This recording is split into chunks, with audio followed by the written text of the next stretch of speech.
Hello मेरे प्यारे दुलारे बच्चों, आज वापस हम आपके सामने आए हैं। क्यों आए हैं लेकिन आपके सामने? आज हम आपको ये बताने आए हैं कि एग्जैक्टली ये जो बिजनेस स्टडीज है वो क्या है। इतनी बड़ी बड़ी मोटी किताबें तो होती है हमारे स्कूल में बिजनेस स्टडीज की, जिसमें सिलेबस इतना बड़ा होता है कि 6 पेज तक तो बस सिलेबस ही आता है। ठीक है, 7वें 8वें पेज से जो है असली टेक्स्ट बुक का कंटेंट चालू होता है। लेकिन ये जो सिलेबस है, इतना लंबा चौड़ा जो सिलेबस होता है, जो हमें पढ़ना होता है, इतने नन्हे प्यारे बच्चों को इतना बड़ा सा सिलेबस पढ़ना होता है, तो ये होता क्या है? मतलब हम इस पे क्या पढ़ते हैं, क्यों पढ़ते हैं, क्या काम आता है, कब काम आता है, कैसे काम आता है, और भाई इसको पढ़े कैसे, राइट? तो आज के इस सेशन में हम वही सीखने वाले हैं कि भाई what exactly is business studies और बिजनेस स्टडीज को कैसे यहाँ पे पढ़ा जाए। तो सबसे पहले अगर मैं यहाँ पे बिजनेस की बात करती हूँ, ठीक है, बिजनेस में बहुत सारी चीजें आ जाती है। देखिए, बिजनेस कोई आसान काम है नहीं। बहुत सारे लोग बिजनेस करना चाहते हैं क्योंकि इसमें भाई मेहनत का फल बड़ा और मीठा होता है in the forms of profit, income, wealth etcetera. लेकिन ये जो हम बिजनेस करते हैं ना, बिजनेस में बहुत सारी चीजें होती है, एक चीज नहीं, बहुत सारी चीजें जिसके ऊपर हमें ध्यान रखना पड़ता है, जिसके बारे में हमें सोचना पड़ता है, जिसके बारे में हमें प्लान्स बनाने पड़ते हैं। कौन सी ऐसी चीजें होती है बिजनेस में और कौन सी ऐसी चीजें है जो हमें यहाँ पे बिजनेस स्टडीज में पढ़नी है, वो हम यहाँ पे देखेंगे। ठीक है, यहाँ पे अगर मैं सबसे पहले बिजनेस स्टडीज की बात करूं, ठीक है, तो पहली चीज हमें यहाँ पे क्या समझनी है कि बिजनेस एग्जैक्टली क्या है। अब देखिए, यहाँ पे मैं ये बिजनेस वर्ड का मतलब आपको समझाऊं तो ये जो बिजनेस वर्ड है ये आया ही इसी से है कि इसका मतलब होता है बीइंग बिजी, बहुत ही व्यस्त रहना, बहुत ही बिजी रहना। और इसीलिए बहुत लोग आपको डायलॉग भी मारेंगे कि भाई तू तो बड़ा वीआईपी है, अरे तू ही तो इंडिया का प्राइम मिनिस्टर है। ठीक है, क्योंकि जब हम बिजनेस करते हैं, बिजनेस में लाइक आई सेड बहुत सारी एक्टिविटीज आती है। जनरली ऐसे होता है कि दिन का काफी सारा टाइम इसमें चला जाता है। तो एक तरीके से जो वर्ड आया है उसी चीज से आया है कि बिजनेस का मतलब क्या होता है, बीइंग बिजी, राइट? अब मैं यहाँ पे अगर बिजनेस स्टडीज में बात करूं कि चलो हम यहाँ पे बिजनेस स्टडीज में जब ये कंसेप्ट ऑफ बिजनेस पढ़ेंगे तो बिजनेस में क्या क्या चीजें हैं जो हम पढ़ेंगे।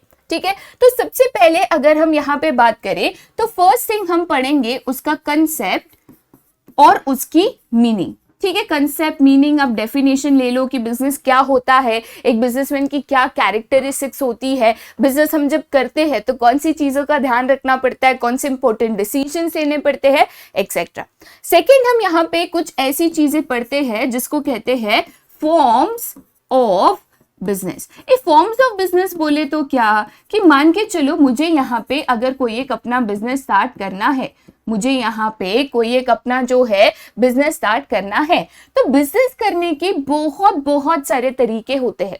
जैसे एक तरीका आपका हो जाता है जिसको हम कहते हैं सोल प्रोप्राइटरशिप। क्या कहते हैं? तो सोल प्रोप्राइटरशिप। सोल प्रोप्राइटरशिप का मतलब क्या? सोल मतलब सिंगल। तो यहाँ पे जो भी व्यक्ति बिजनेस कर रहा है एक सिंगल ओनर है जो पूरे बिजनेस को चला रहा है। मतलब एक व्यक्ति सारा काम करेगा, मैनेज भी करेगा, ऑर्डर भी करेगा, रिक्रूटमेंट भी करेगा, फाइनेंसेस भी देखेगा, प्रॉफिट भी कमाया सारा उसका, लॉस भी हुआ सारा उसका। इसको कहते हैं सोल प्रोप्राइटरशिप। ठीक है, सेकेंड फॉर्म ऑफ बिजनेस यहाँ पे होता है दैट इज योर पार्टनरशिप। अब पार्टनरशिप की मैं यहाँ पे बात करूं, देखिए काफी बार ऐसे होता है कि लार्ज स्केल बिजनेसेस अगर हम करना चाहते हैं थोड़ा सा, तो एक अकेला व्यक्ति उसको नहीं संभाल पाता, या उसका जो इन्वेस्टमेंट होता है वो काफी नहीं होता, या इतना बड़ा रिस्क वो नहीं ले पाता। तो ऐसे केस में हम क्या करते हैं, वी डू पार्टनरशिप। पार्टनरशिप का मतलब क्या होता है कि यहाँ पे there is more than one person, एक व्यक्ति से ज्यादा व्यक्ति है जो यहाँ पे पार्टनरशिप अग्रीमेंट या डीड साइन करते हैं और ये अग्री करते हैं कि हम ये जो बिजनेस है मिलजुल कर साथ में करेंगे, जो भी प्रॉफिट है मिलकर बांटेंगे, जो भी लॉस है मिलकर बांटेंगे। अब हाँ, प्रॉफिट और लॉस की बात करें तो ऐसा जरूरी नहीं है कि सब में इक्वली बांटा जाएगा, डिपेंड करता है कौन कितना काम कर रहा है, किसका कितना इन्वेस्टमेंट है। ये सारी चीजें पार्टनरशिप जो एग्रीमेंट होता है, डीड होता है, इसमें मेंशन होता है। बट ये कैसे सोल प्रोप्राइटर से डिफरेंस है? तो सोल प्रोप्राइटर में एक सिंगल व्यक्ति है जो पूरे बिजनेस को चला रहा है। यहाँ पे there is more than one person जो म्यूचुअली एग्री करके एक साथ आकर इस बिजनेस को चला रहे हैं।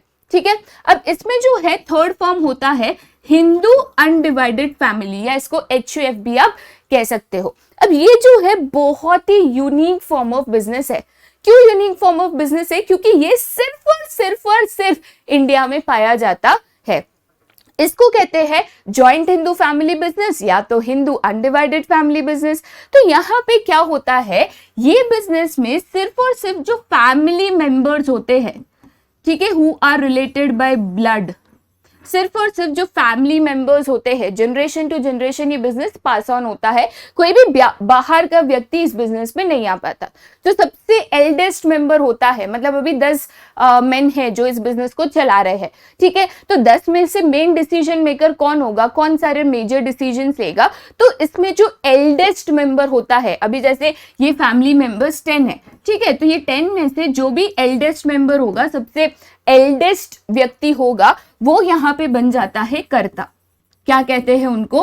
तो कर्ता। कर्ता मतलब कौन? जो मेनली इस बिजनेस के सारे मेजर डिसीजंस लेता है, ठीक है। तो बाकी सारे 9 व्यक्ति मैम, उनका कोई रोल नहीं है क्या बिजनेस में?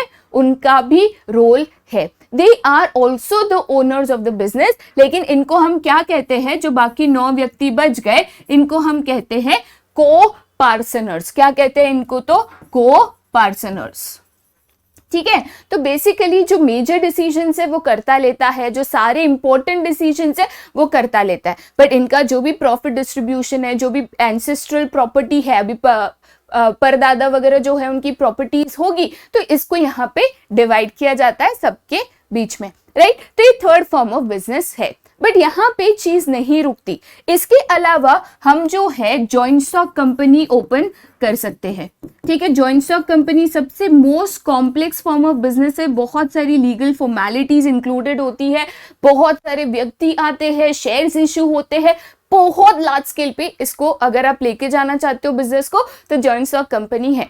उसके अलावा अगर आप बिजनेस करना चाहते हो सिर्फ प्रॉफिट मोटिव से नहीं, आप चाहते हो कि मैं बिजनेस करूं for the benefit of the society, society के लिए कुछ करना चाहूं, तो और एक फॉर्म ऑफ बिजनेस यहाँ पे आ जाता है जो कि आपका है कोऑपरेटिव सोसाइटीज।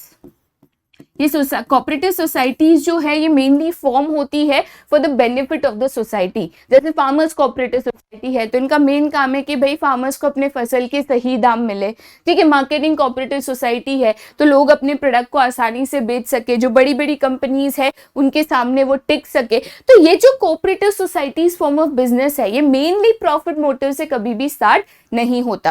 कहने का मतलब क्या है कि बिजनेस जो है करने के बहुत सारे तरीके हैं, हर एक तरीके के अपने फायदे नुकसान है। आप बिजनेस क्यों करना चाहते हो, कितनी कैपेसिटी में करना चाहते हो, कितना इन्वेस्टमेंट करना चाहते हो, कितना रिस्क लेना चाहते हो, इन फैक्टर्स पे डिपेंड करता है कि आप कौन सा फॉर्म ऑफ बिजनेस यहाँ पे चूज करोगे। अब इंडिया की बात करें तो इंडिया में सबसे कॉमन फॉर्म ऑफ बिजनेस है सोल प्रोप्राइटरशिप, क्योंकि एक चाय की टपरी वाला बोलो कि डोसे वाला बोलो, ठीक है, ये सारे जो है sole proprietorship form of business में आते हैं, and that is what is one of the most common form of business in India, ठीक है। अब देखिए बिजनेस में तो बहुत सारी कंसेप्ट्स है जो आप यहाँ पे पढ़ोगे, बट अगर मैं बिजनेस की बात करूं, अगर आप कोई भी बिजनेस कर रहे हो, तो यहाँ पे या तो आप गुड्स में डील करोगे या तो आप यहाँ पे सर्विसेज में डील करोगे, ठीक है। बिजनेस करोगे तो किस चीज का करोगे, कोई तो प्रोडक्ट या कोई तो सर्विसेज को आप ये करोगे ना, बिजनेस करोगे, ठीक है। तो ये जो गुड्स और सर्विसेज का बिजनेस होता है, यहाँ पे जो बाइंग एंड सेलिंग होती है, राइट, बाइंग एंड सेलिंग जो यहाँ पे होती है, इसी कंसेप्ट को यहाँ पे क्या कहते हैं, तो इसको ट्रेड कहते हैं। अब ये जो बाइंग एंड सेलिंग होती है, या ये जो अगर मैं यहाँ पे आपको ट्रेड की बात करूं, ठीक है, तो ये जो ट्रेड होती है ये काफी बार विद इन इंडिया होती है। विद इन इंडिया का मतलब क्या है कि इंडिया में से ही बाय किया, इंडिया में ही सेल किया, ठीक है। तो यहाँ पे ये जो ट्रेड की अगर मैं बात कर रही हूँ विद इन इंडिया, अगर मैं इसको बोलूं, या इसको with in the borders of India अगर मैं कहूँ, तो इसको क्या कहते हैं, इसको हम कहते हैं डोमेस्टिक ट्रेड, ठीक है। मतलब इंडिया के अंदर ही अंदर बाइंग एंड सेलिंग हो रहा है, चाहे ये डोमेस्टिक ट्रेड में आप होलसेलर की बात करो जो बल्क में बाइंग एंड सेलिंग करता है, या आप रिटेल शॉप जहां से कंज्यूमर्स खरीदते हैं, आप रिटेल शॉप्स की बात करो जो छोटे छोटे क्वांटिटीज में बाइंग एंड सेलिंग करते हैं, राइट। तो इसको हम क्या कहते हैं, डोमेस्टिक ट्रेड कहते हैं। बट वही अगर मैं इसी ट्रेड में अगर मैं बाइंग एंड सेलिंग कर रही हूं, यहां पे मैं बाइंग एंड सेलिंग कर रही हूं बट आउटसाइड इंडिया, तो इसको हम क्या कहते हैं, इसको हम कहते हैं इंटरनेशनल या तो हम इसको कहते हैं फॉरेन ट्रेड। ठीक है, अब ये इंटरनेशनल और फॉरेन ट्रेड में मान के चलो कि यहां पे हम इंडिया की बात कर रहे हैं। ठीक है, तो इंडिया ने यूएसए से चीजों को बाय किया, मतलब चीज इंडिया में आई। ठीक है, चीज क्या हुआ, इंडिया में आई, तो इसको हम क्या कहेंगे, इसको हम कहेंगे इंपोर्ट। और वैसे ही मान के चलो इंडिया ने यहां पे जापान को चीज बेची, क्या किया, सेल किया, मतलब इंडिया से चीज गई, इंडिया से चीज क्या हुआ, तो गई, तो इसको हम क्या कहेंगे, इसको हम कहेंगे एक्सपोर्ट। ठीक है, तो ट्रेड की अगर बात करें तो ट्रेड विद इन इंडिया भी होती है, ट्रेड आउटसाइड इंडिया भी होती है, बहुत सारे फॉर्म्स ऑफ ट्रेड होते हैं। ये ट्रेड कैसे होती है, कौन ये ट्रेड करता है, कौन से स्केल पे करता है, इंपोर्ट एक्सपोर्ट करते हैं तो उसके क्या डॉक्यूमेंटेशन प्रोसीजर्स होते हैं, ये भी हम यहाँ पे बिजनेस स्टडीज में पढ़ेंगे। ठीक है, आगे जो कंसेप्ट है जैसे मार्केटिंग, फाइनेंस, ये सब समझना थोड़ा सा मुश्किल हो जाता है एट टाइम्स, और इसीलिए यहाँ पे हम आपके लिए बहुत ही बढ़िया सा एग्जाम्पल लेकर आए हैं। ठीक है, अब एग्जाम्पल की बात करूं ना तो ये कौन है, ये है हमारे निखिल सर के बाबू और शोना। राइट, बाबू शोना मनाते मनाते गुलाब देते देते हो गए बड़े, कभी साथ छोड़ा नहीं। साथ छोड़ा नहीं तो सोचा क्यों ना हम साथ में कंपनी खोले। राइट, जब कंपनी खोलने की बात हुई ही तो राहुल सर की जो पिंकी शिंकी है ना वो भी यहाँ पे जुड़ गए। तो ये बाबू शोना पिंकी शिंकी ने मिलकर सोचा कि हम क्या खोलेंगे रे बेटा, तो हम खोलेंगे कंपनी। ठीक है, चलो कंपनी खोलोगे, लेकिन क्या आसान है कंपनी खोलना, क्या बिजनेस करना यहाँ पे आसान है, बिल्कुल नहीं, बिल्कुल नहीं। ठीक है, तो इसीलिए सबसे पहले उन्होंने सोचा कि अगर हम यहाँ पे ये बिजनेस को कर रहे हैं, अगर हम यहाँ पे ये बिजनेस को कर रहे हैं, हमें लगेंगे इस पे बहुत सारे रिसोर्सेस। राइट, तो पहले अगर हम रिसोर्सेस की बात करें तो पहली चीज यहाँ पे क्या आती है, कोई भी बिजनेस शुरू करते वक्त पैसा, अपना सपना, मनी मनी मनी। ठीक है, देखिए बिजनेस से पैसा कमाना अगर चाहते हो तो बिजनेस में सबसे पहले पैसा इन्वेस्ट भी करना पड़ता है, पैसा लगाना भी पड़ता है। लेकिन ये जो फाइनेंस या मनी की अगर मैं बात करती हूँ बेटा, कभी भी याद रखिएगा कि अगर मुझे यहाँ पे बिजनेस में फाइनेंस चाहिए, ठीक है, मुझे यहाँ पे अगर फाइनेंस चाहिए, अगर मुझे यहाँ पे पैसा चाहिए, तो ये फाइनेंस रेज करने के लिए बहुत सारे तरीके होते हैं जिसको हम क्या कहते हैं, सोर्सेस। ठीक है, एक तो जैसे मान के चलो आपने खुद के पैसे जो है उसको आपने अपने बिजनेस में लगा दिया, ओन इन्वेस्टमेंट, मेरे पास जो पैसे थे, सेविंग्स पड़ी थी सालों की, वो मैंने अपने बिजनेस में डाल दिया, अपने बिजनेस में इन्वेस्ट कर दिया और बिजनेस को शुरू करा। लेकिन अगर मैं कंपनी ओपन अप कर रही हूँ, लार्ज स्केल पे बिजनेस कर रही हूँ, तो हजारों करोड़ रुपए इसमें लग सकते हैं, और हजारों करोड़ रुपए अगर लगेंगे, मेरे पास उतनी तो सेविंग्स नहीं होगी, अगर उतनी होती तो भाई बिजनेस ही क्यों करती। ठीक है, एनीवेज, बट उतनी तो सेविंग नहीं होगी। राइट, तो इसके अलावा आप क्या कर सकते हो, आप यहाँ पे पैसा रेस कर सकते हो, मतलब आप पैसा बाहर से ला सकते हो। कैसे ला सकते हो, तो मान के चलो एक आपने बैंक से लोन ले लिया। ठीक है, दूसरा तरीका यहाँ पे आता है कि आपने यहाँ पे इक्विटी शेयर्स रेस किए, शेयर्स को मार्केट में इश्यू किए। ठीक है, तीसरा तरीका आता है कि यहाँ पे आपने डेट कैपिटल लिया, जैसे आपने डिबेंचर्स रेस किए। ये जो होते हैं ये different instruments in the stock market होते हैं जो इशू करके रेस करके कंपनी पब्लिक से पैसा ले सकती है फॉर देयर ओन बिजनेस। थोड़े से टेक्निकल टर्म्स है, तो जब चैप्टर शुरू करेंगे तब इनको इन डिटेल समझेंगे, बट फिलहाल समझना क्या जरूरी है कि बिजनेस जब भी करते हैं उसमें फाइनेंस की जरूरत पड़ती है। राइट और ये जो फाइनेंस की अगर हम बात करें, ये फाइनेंस कहाँ से आ सकता है, तो बहुत सारे उसके सोर्सेस होते हैं, बहुत सारे तरीके होते हैं जिससे आप फाइनेंस को रेस कर सकते हो। बट कौन सा तरीका आपके लिए सही है, कौन सा तरीका सबसे ज्यादा फायदेमंद है, किसमें आपको कम से कम खर्चा आएगा, किसमें आपको मैक्सिमम बेनिफिट मिलेगा, ये हमें कैलकुलेट करना होता है और उसी मेथड से यहाँ पे हमें जो है फाइनेंस को रेस करना होता है। ठीक है, चलिए फाइनेंस तो आ गया, पैसा तो आ गया। अब पैसा लाने के बाद सेकेंड इंपॉर्टेंट चीज होती है ऐसे लोग होना जो आपकी कंपनी को चला पाए, जो आपके बिजनेस को रन कर पाए। ठीक है, इनको पीपल या तो जनरली ह्यूमन रिसोर्स कहा जाता है। अब यहाँ पे अगर मैं ह्यूमन रिसोर्स की बात करूं, कंपनी में हम लोग तो ले आए, चलो हमने इंटरव्यूज किए, सिलेक्शन करा, हम कंपनी में लोग ले आए। ठीक है, तो सबसे पहले मोस्ट इंपॉर्टेंट होता है कि जब भी मैं यहाँ पे ह्यूमन रिसोर्स की बात करूं तो ये आपके बेस्ट ऑफ द पीपल हो जो आपकी कंपनी में काम कर रहे हैं। जितने अच्छे लोग होंगे, जितने ज्यादा स्ट्रॉन्ग पीपल होंगे, उतना ज्यादा वो काम करेंगे, उतना बेहतर वो काम करेंगे और आपकी कंपनी को आगे ले जाएंगे। तो सबसे पहले ऐसे लोगों को सिलेक्ट करना, उनको ढूंढना, उनके इंटरव्यूज लेना, इंटरव्यू प्रोसीजर्स करना। अब सिलेक्शन हो गया, आपकी कंपनी में आ गए, तो इन लोगों के लिए पॉलिसीज बनाना कि भाई आप यहाँ पे अगर काम करते हो तो ये पॉलिसीज है, ये कायदे हैं, ये कानून है, ये रूल्स है, ये रेगुलेशंस है जो आपको हमारे कंपनी में फॉलो करने हैं। जैसे हमारे स्कूल में भी होता है ना, आईडी कार्ड पहन के आना है, स्कूल यूनिफॉर्म में आना है, नाखून काटना है, तो ये सारे से रूल्स एंड रेगुलेशंस, हाँ नाखून काटना ऐसे नहीं होता है बट ऐसे बेसिक रूल्स एंड रेगुलेशंस हर इंस्टीट्यूट में होता है, including companies to maintain discipline and system in an organisation. ठीक है, तो ये सारी चीजें भी यहाँ पे होती है, ये पॉलिसीज भी बनाई जाती है, एम्प्लॉय पॉलिसीज या ह्यूमन रिसोर्स पॉलिसीज इसको कहा जाता है। ठीक है, उसके बाद हमारे एम्प्लॉयज को खुश रखने के लिए उनको डिफरेंट टाइप्स ऑफ इंसेंटिव्स दिए जाते हैं।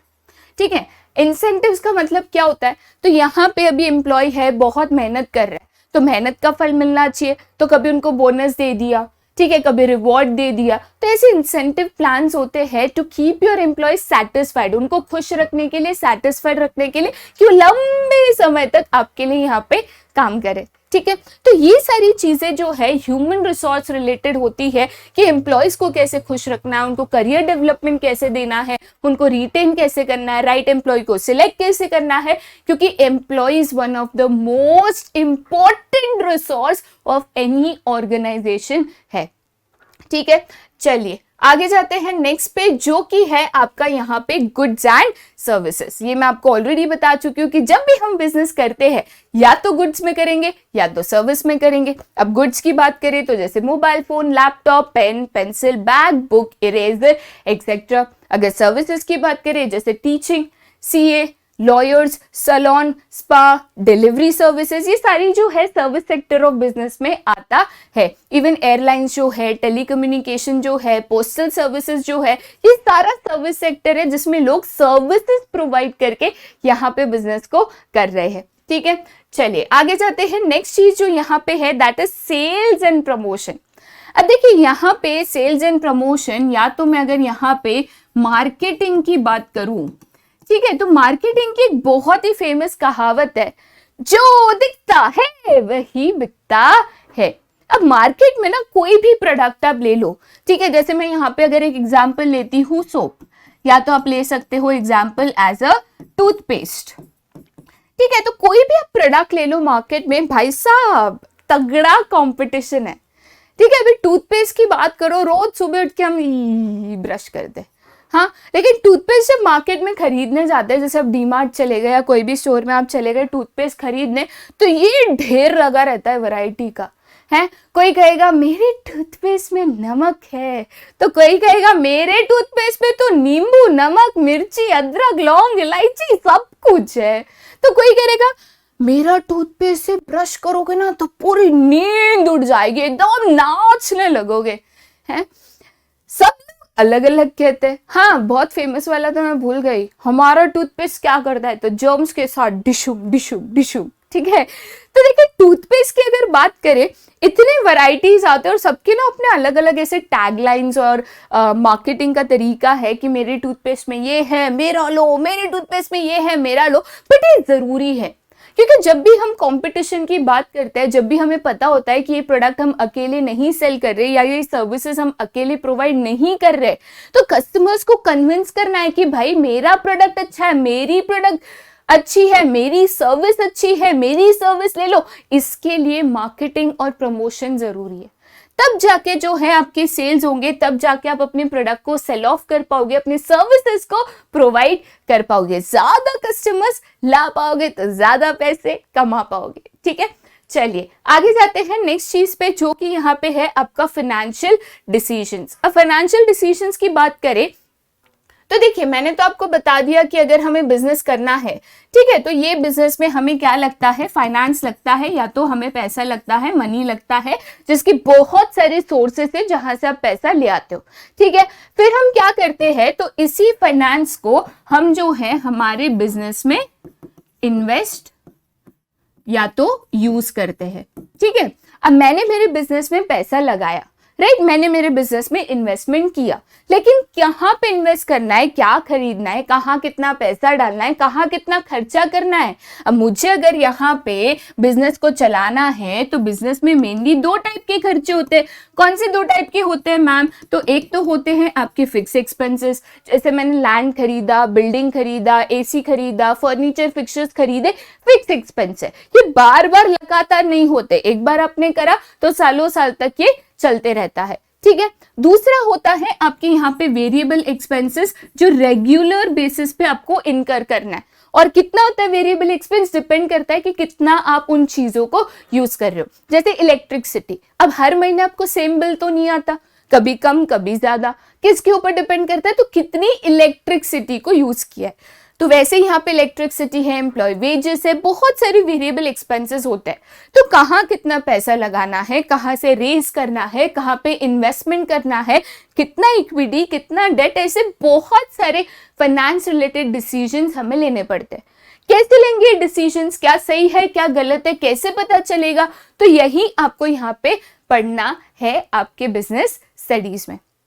ठीक है, चलिए ये तो हो गई आपके रिसोर्सेज की बात कि मुझे अगर यहाँ पे बिजनेस करना है तो मुझे क्या क्या चीजें लगेगी, क्या क्या रिसोर्सेज मुझे यहाँ पे लगेंगे। ठीक है, बट यहाँ पे बिजनेस में आप चीजों को ले आए, आप लोगों को ले आए, आप पैसे को ले आए, आप रिसोर्सेज को ले आए, सब ले आए तो बिजनेस चल उठेगा?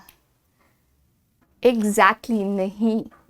देखिए, बिजनेस को चलाने के लिए वो स्किल्स चाहिए, वो नॉलेज चाहिए, वो टैलेंट चाहिए कि वो बिजनेस को चला सके।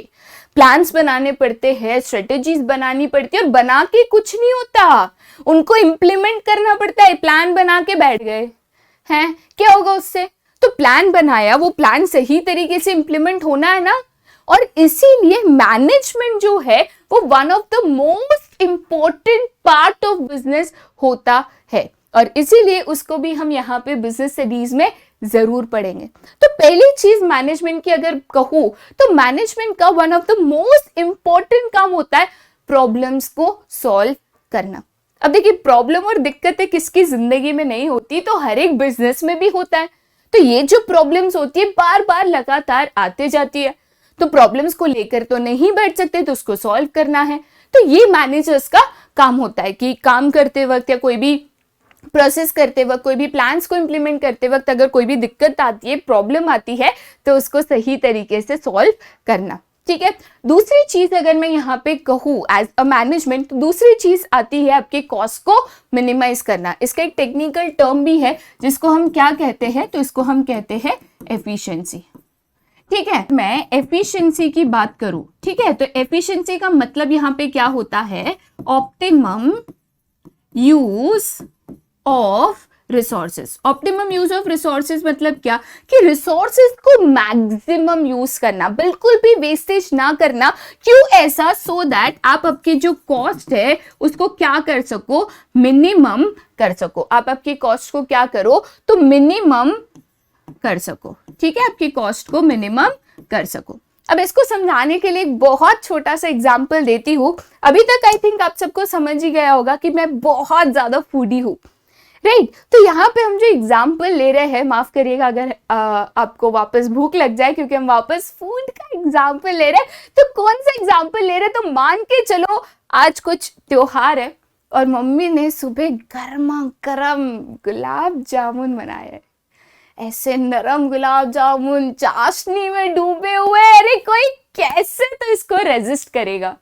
ठीक है, मम्मी ने बढ़िया गर्मा गर्म गुलाब जामुन बनाया और आप तो रेजिस्ट कर नहीं पाए, तो आपने सोचा चलो एक दो खा ही ले। ठीक है, तो आपके सामने से गुलाब जामुन आए मस्त चाशनी में डूबे डूबे एकदम, तो आपने ऐसे गुलाब जामुन उठाया, इतना गर्म नहीं था, मुझे लगा था ये सवाल आएगा। आपने ऐसे गुलाब जामुन उठाया और मजा आ गया। ठीक है, लेकिन हम जब भी गुलाब जामुन खाते हैं तो जनरली गुलाब जामुन खा जाता है, जो चाशनी होती है जिसमें वो बढ़िया डूबे रहते हैं वो बच जाती है। अब चाशनी तो आप खाओगे नहीं, पियोगे नहीं, बहुत ज्यादा मीठा लगेगा। इसको हम क्या करते हैं, तो जनरली इसको फेंक देते हैं। ठीक है, अब देखिए हम तो कभी कभार तीज त्योहार है तो ये चीजें बनाते हैं, लेकिन ये जो डेजर्ट शॉप या स्वीट शॉप होते हैं इनमें ये चीजें रोजाना बनती है, एवरीडे बनती है। अब ये चाशनी बनाने में शक्कर, पानी, कभी ज्यादा मन से बनाया तो इलायची, केसर, गैस, बहुत सारी चीजें जाती है, मतलब कॉस्ट तो जाता है, राइट। तो इसको फेंकने से अच्छा बहुत सारे लोग क्या करते हैं, थोड़ी सी इमली खजूर डाल दिया, पीस दिया तो मीठी चटनी बन गई, चाट वाले इसको यूज करते हैं। अब आप अगर ऐसा ही एक एग्जाम्पल ले लो, जैसे फ्लावर्स, ठीक है, हम भगवान को रोज फूल चढ़ाते हैं। अब ये फूल जो है सूख जाते हैं, मुरझा जाते हैं, नेक्स्ट दिन हम नए फूल चढ़ाते हैं। ये फूलों का हम क्या करते हैं, जनरली या तो फेंकते हैं या तो पानी में डालते हैं। लेकिन यही फूल अगर हम इकट्ठा करें और बाद में अगर उसको पीस के खाद के तौर पे अगर पेड़ों में इस्तेमाल करें, बहुत ही अच्छा नेचुरल खाद बन जाएगा।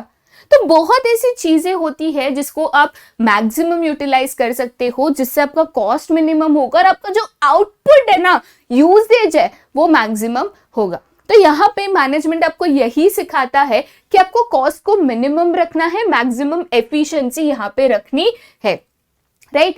नेक्स्ट चीज जो यहाँ पे आती है ऑर्गेनाइजेशनल पॉलिसी। जैसे मैंने आपको ह्यूमन रिसोर्स पॉलिसीज बनाया था, देखिए हर एक बिजनेस, हर एक ऑर्गेनाइजेशन का ना अपना काम करने का तरीका होता है।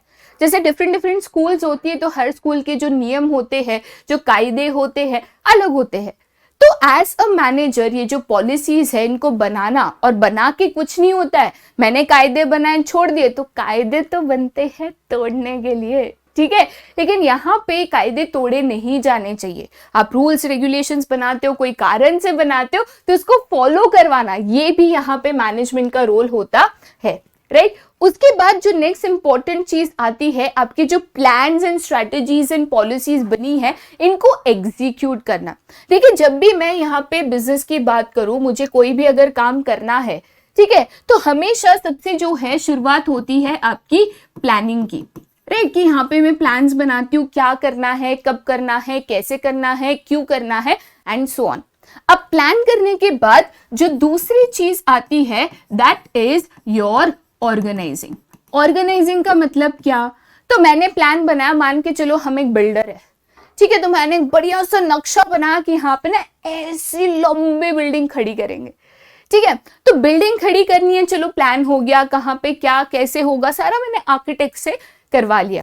अब बिल्डिंग खड़ी करनी है तो ऐसे ही हो जाएगी, उसके लिए जो पिलर्स है सब बनाना पड़ेगा, सीमेंट लगेगा, लोहा लगेगा, ईंटें लगेगी, बहुत सारी चीजें लगेगी, राइट। तो ये सारा जो मटेरियल है वो लाना पड़ेगा। मटेरियल ले आए तो खड़ी हो जाएगी, नहीं, वर्कर्स है, इंजीनियर्स है, प्लम्बर्स है, इनको लाना पड़ेगा। तो ये सारी चीजों को इकट्ठा लाना, जिस हिसाब से आपने प्लान किया है कि इसमें ये चीजें लगेगी, तो इनको इकट्ठा करना, ऑर्गेनाइजिंग, ठीक है। अब आपने ऑर्गेनाइजिंग कर दिया, राइट। ऑर्गेनाइजिंग करने के बाद सारी चीजें आ गई, फिर वो चीजों पे काम करने के लिए आपको लोग लगेंगे, ठीक है। तो उसको क्या कहते हैं, स्टाफिंग।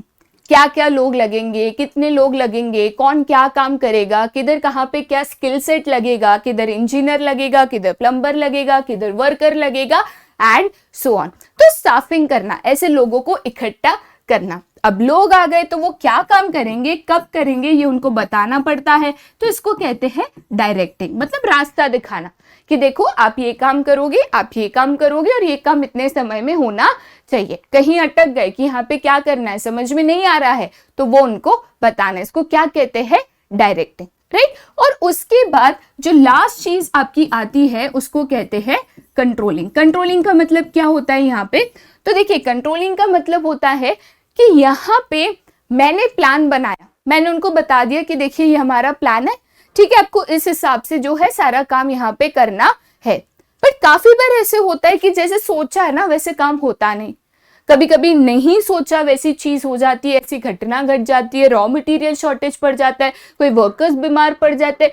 तो कॉन्स्टेंटली ये चेक रखना कि मैंने तो प्लान बना दिया, मैंने तो बोल दिया ये काम करना है, बट क्या वो हो रहा है, क्या वो मेरे प्लान के हिसाब से हो रहा है, इसको चेक करना, इसको कहते हैं कंट्रोलिंग। अगर काम प्लान के हिसाब से नहीं हो रहा तो क्यों, क्या गलती हो रही है, कौन कर रहा है, कैसे हो रही है, पता करना और उसको करेक्ट करना। क्योंकि एंड में अगर हम प्लान के हिसाब से जाए तो बहुत चांसेस होते हैं कि आप अपने गोल को अचीव कर सको।